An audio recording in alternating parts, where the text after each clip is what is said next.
Major League সকারে Inter Miami Bangladesh সময় রবিবার ভোরে ডিসি ইউনাইটেডকে ৩-২ গোলে হারিয়েছে।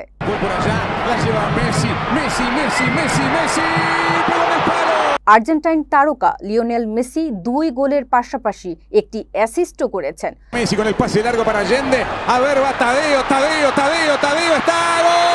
ম্যাচের ৩৫ মিনিটে তাদেও অ্যালেন্ডের গোলে এগিয়ে যায় মায়ামি, যেখানে মেসি পাস দেন। প্রথম হাফ ১-০তে শেষ হয়।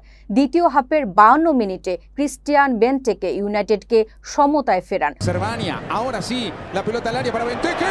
তবে ৬৬ মিনিটে মেসি মায়ামিকে আবারও লিড এনে দেন।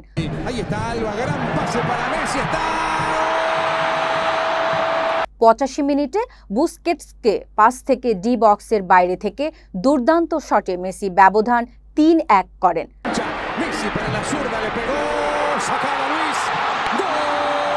শেষ দিকে মারেলের গোলে ডিসি ইউনাইটেডকে একটি গোল শোধ দেয়, কিন্তু সমতায় ফিরতে পারেননি।